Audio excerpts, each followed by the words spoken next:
Okay. I was in a relationship of 11 years and we have 2 kids together. I left because he is violent and his family didn't accept me. Now I am close to God and pray for him and I want to go back because of the kids. Is my decision really right? So they had 2 kids and they separated. Now she has made right with God and she feels she wants to go back, but she doesn't know if she's making the right decision. I will say that that's not a question for this forum. Please, I will appeal. It's not a question for this forum.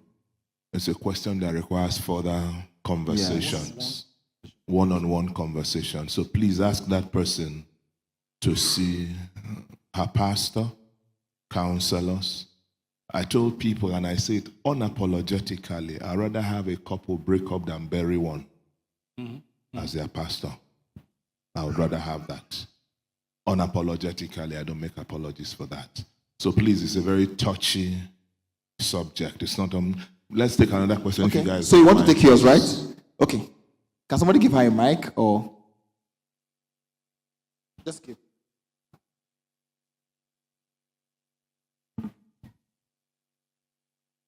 Good evening, everyone. Good evening.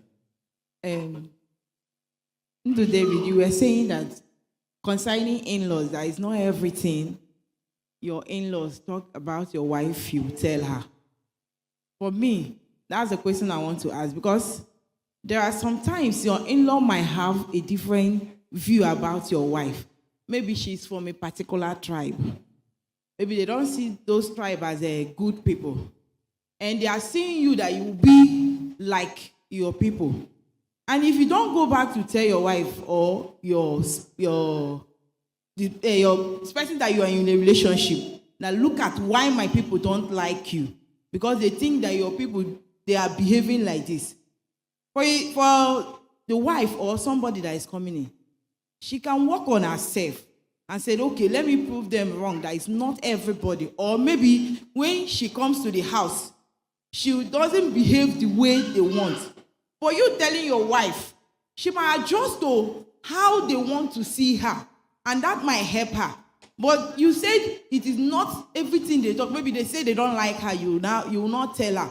I think you not telling her, you are preventing her to satisfy your people in a good way. So I don't know if I am right.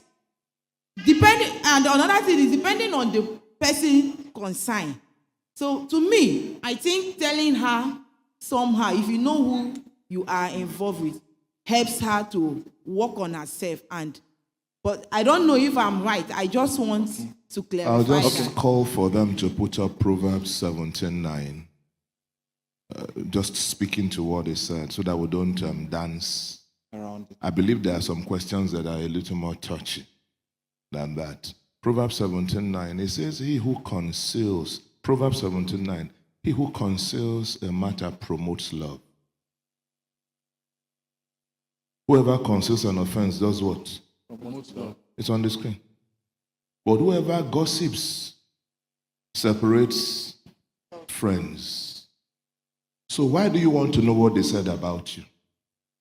What you need to know is we need to work improvement here. That's all you need to know. You don't need to know what, I recall once a man came to me and said, I have been unfaithful to my wife.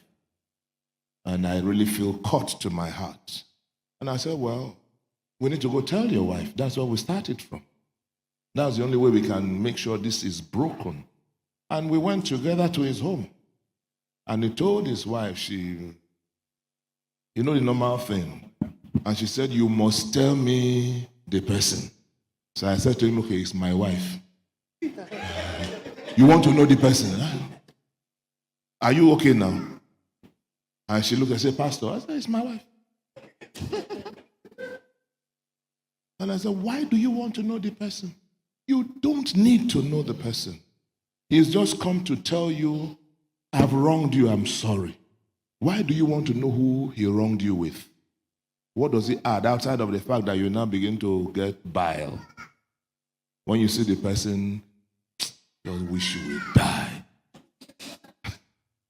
You can forget that. Are you with me? So when such things happen, don't push your spouse to tell you what they said or did not say.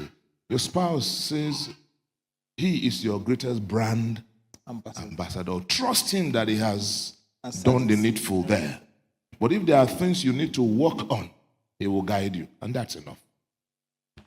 Wow. Sorry, sir. I don't know. There's a clause. She said something, a clause. She said, you tell her so that she can adjust herself to satisfy, underline satisfy her in-laws. It's impossible to satisfy your in-laws. It's totally impossible. Somebody will be unsatisfied, and you cannot live your entire life or entire marriage trying to satisfy in-laws. That's such an abysmal way to live. So just work on satisfying God, the man that you married, and yourself. I give a simple example. I was in a relationship. My dad shows up in Port Harcourt early one morning. And as he arrives, the girl came to see me that morning. My dad is a very traditional, or was, God has called him home now. And as he entered and after relaxing, he told the girl, go and get me water to bath. So I stood up and I went to get it. He said, no, not you. I said, Daddy, you're in my house. You want water to bath? It doesn't matter who gets it for you. I told the girl, sit down, I'll get you the water. Which girl? She wasn't my wife. I was in a relationship with her. But you see, you set the tone. Because it's the ladder you give, they climb with. And if you don't give the ladder, they climb nowhere. So please manage your in-laws. When I say manage your in-laws, I'll manage my parents and my siblings. My wife will manage her siblings and her parents. But for us men, it's really a lot more with us. We really need to shield. Everybody knows you dare not talk about my wife where I am. I don't know if I won't. I don't know what I will do unless on that day. But at the end of the day, I did that intentionally so that he knows that your boundaries doesn't get here. And before I got married, I sat with two of them and I said to them, my parents, you raised me right? They said, yes. You are confident in the work you did with me? They said, yes. I said, when you come to my home, anything you see, hold your peace. Don't interfere. Just respect me and my home and let me run my home. And that's how it should be. Otherwise, like my sister says, I'm trying to satisfy my in-laws. One man said, you shall die. You shall die. Ho-ha. Because the more you stretch, the more they demand. Focus on pleasing your husband. I'm not saying disregard your in-laws, but focus on pleasing your immediate family. Let your husband manage his people. If he's not man enough to manage his people, have conversations with him or see there must be any man, sisters, hear me, any man you want to marry, he can't show you who he submits to, don't marry him. I'm not apologizing, don't. Somebody should be able to say, ha! And he stands, attention. If he has no man like that in his life, if you go there, you are caught in trouble. But nobody will call him to order. Are we together? Yeah. Just quickly, before you close on this part, what he said now, I want to challenge every man here. If you're a man in this place and you're planning to get married, or you're already married but you've not done it, please do this. I didn't know he did it. But every time I go for occasions like this, I discover that many people who have homes that are succeeding or marriages that are succeeding, they did it. When I got married, I called for a family meeting. It was a December period, and I called for a family meeting, and we sat down like this, and I told them the same thing. I said, look, you're my father, you're my mom, you're my siblings, but I'm not one with any of you. I'm one with her. And she was there, so she was pulling my clothes, trying to make me to stop what I'm saying. So I didn't want to, because I know what I was trying to do. Because she's coming into my home, right? She's a new person coming into my home. I need to protect her. It's normal for my people to behave in a certain way because they want to find out whether she is the right person, whether she loves us, not just him. Do you understand what I'm saying? So I have to make it clear. You know, and you know, this thing about our wife, she's my wife. So I made it very clear. And so I challenge all the men here, please, you know your homes. Make yours very clear too. And then I ask you, the women, make it easy for your husband to protect you at home. Okay? Yeah. Yeah, very, very important. You see, yeah, very, very important what he said. Because you see, one thing you must understand that when you get married, whether you like it or not, your spouse is the closest person to you. So if they tell anybody to analyze your character, your behavior, it's your spouse. See, there are some decisions that my wife will take, I'll be angry. But when I sit down and reflect that she's taking the decision because she knows who I am. She knows how I react. Maybe she knows that in this matter, it will take me 24 hours to process it before I now react. And this matter needs urgent action. She moves in. You know, I think about it. So why did she move in? But I now realize that she feels that, look, this matter needs urgent action. But I know you. You will take your time, you analyze it, you rehearse, you relax before you now jump in. That's why she did that. So when you, especially with your issues, with your in-laws, when you have issues with your in-laws, believe me, it's very, very sensitive. A little comment can damage your relationship forever. Because remember, it's two families, and those two families are not alike. Your husband's family may not like you. They may not like you. And the man will say, I want to marry. And it's okay, go ahead and marry. But anything you say, take. And there you are messing up openly. And they are complaining. And you want to hear exactly what they are saying. It won't work out. It will be Iraq and Iran war. Fire for fire. So the guy knows you. He knows your strengths and your weaknesses.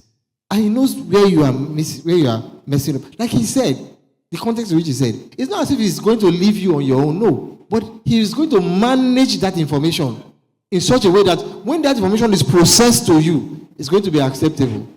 When I talk to my late mom about my wife, I say, you don't know, well, she really loves you. She talks about you a lot. You say, really? Does she really talk about her? Not always true. And when I'm managing the same information to her, I say, Mommy really loves you. Mommy said this, Mommy said that. She didn't really say that. But I just try and, touch it, enhance it, beautify it, and pass it across. At the end of the day, what do I have? She told them today, she said, my mother-in-law is my mommy. Why? Because I have managed the information, processed it, and put it in a way where it's not offensive. But if I tell her what they said about her height, about her eyes, about her nose, about her mother, about her father, about the way they felt when they came in, it's war now. Sure, my sister said, because my family, we have a great sense of humor. She said, who is the girl you are going to get married to? I said, okay, fine girl. She said, but I'm just looking at you. You are 5 feet, what again? She's 5 feet. Sorry for your children. No, you can never have 6 feet children. You know that kind of thing. So you need to, that's what he is saying. You need to manage the information, because the way I'm seeing you is like your blood is very, very hot. The way I'm saying you, madam, they tell you what mama said about your food. Ha ha. Wahala go blast. And that's one. Then to round up with what Pastor said, and I thank God for that counsel. You see, ladies, you want to get married to a guy, and the guy is telling you, let's keep our relationship on the down low. Let's keep it. We don't need to announce it. Let's keep it secret. You're in a relationship with a guy 1 year. Nobody knows. Your pastor doesn't know. Your mother doesn't know. Your father doesn't know. Even some of your friends, they don't know. And then there is nobody to be accountable to. So when there is heartbreak, who do you run to for a relationship that is secret? You're going to tell your pastor that guy broke my heart. You say, how? When did you start the relationship? Since when? You can't even defend it. So it's very, very important that the first thing the guy should do, if he's serious about a relationship, he should tell the person that is over you spiritually, that is interested in you. Then that guy becomes an accountability partner in that relationship. So that tomorrow, if as your pastor, he sees that same guy with another girl, he will ask questions. But when there is nobody to be accountable to, you just come with black eye one day and say, he's beating me. You say, he's beating you how? He say, he's slapping me, he's beating me, he's kicking me. There is no record of that. So it's very key that guys have, somebody that they can be accountable to, because a lot of guys like to do things under the radar, and before you know, they are doing things that you shouldn't do. I think I'll stop here for now. Thank you. Yeah. No, you're not any questions again. Sorry, if you're not asking any question, I just wanted to reiterate, because based on the kind of stories that we hear, I just want to say it again. If you're a woman here, I am begging you with every fiber of my being. I know that it applies to men too, but I'm particular about women. Don't marry a headless man. Don't marry a head that does not have a head. I'm telling you, that is like your one-way ticket to hell in marriage. I've spoken with women who are under siege, and there is nobody, even if it's a herbalist you're marrying, let him have a head herbalist over his life. I am telling you, because there are Christians who are not accountable, and there are people who don't go to church, that there's a man in their village that when they call him and say, appear in the village now, he has appeared. That particular person, I'm telling you, is better than the person who claims to know Jesus and does not have anybody over his head. Some people is their boss in the office. Once their boss says, come here, your wife has called me, they are shaking. Yes, sir. Whatever you say, I have done. Why some people, if you like, call the boss, call Wike, call the governor, call anybody, call Buhari, call anybody, Tinubu, all the people, all Labour Party, call anybody. Nothing shifts them. They are an immovable rock. They answer to nobody. You are in trouble. You are dead. So you are finished. Don't marry a headless head. Make sure there is somebody that he is afraid of. And then I just want to end it because this is what we're ending about.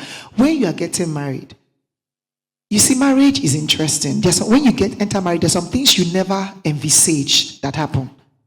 Heavy things like waiting for children. It is real. Nobody ever thinks that before you got married, you just know that once I get married, after 1 year, 2 years. So ask yourself, this man standing here, if we have the challenge of childbirth in the next 5 years, how will he treat me? Where will his stand be when his in-law says, take her away and getting a new wife? What will be his answer? Because in the beginning, that's what Pastor was saying, don't think about how he's looking. The strong values. And I'm saying this from a personal point of, because when I got married, after 2 months, I was like you said, 2 months, okay, not 2 months, maybe 6 or 7 months, maybe I would have married the other guy, because this is I'm seeing here, I don't understand. No, I don't know if it happened to any married couple here, but you'll be like, you start thinking back, maybe that one would have been better. The way he's talking to me, I don't understand the way he's talking to me. So I started second guessing my choice. But way down the marriage, 3 years, 4 years, 5 years, when I didn't conceive early, I now knew that all those people would not have had the spiritual wherewithal to stand and withstand the enemy at the gate till we got victory. So I analyzed them. I sat down and analyzed. I said, this one will just be saying, well done, don't worry, everything fine. He will not pursue you, but there's no spiritual power to stand with you. This other one will be like, I don't know, my in-laws will tell me this one. Do you see? But I saw somebody who stood with me and made sure, you see this thing, it is done. We are going to get it. And until we got that miracle, he stood. So when making that decision, please don't just make a decision because we are going to live in Banana Island. There are real life issues. You can have a child with a special need, and God forbid, I'm not saying that that's what will happen to anybody here, but these are things that happen. There are realities that happen. People whose children crashed in that so class, they are human beings. And for some married, I know a marriage that splits from there. They are totally split from there because one person says, let them come today, another person says, let them travel tomorrow. So the other one that said, let them come today, says that it's your fault. You see? So there are real life issues, not these peripheral things that we are seeing. Ask yourself, when push comes to shove, will this person stand regardless? Very important. Wow. That's beautiful. That's beautiful. No, before Jesus left, he told his disciples something. He said, there are so many things I want to tell you right now, but you cannot bear them. So I think every man knows what his wife can bear. And every woman knows what her husband can bear. There's no point telling somebody what you know they cannot handle. It will be poison to their heart, and it won't help them. Thank you so much. Thank you.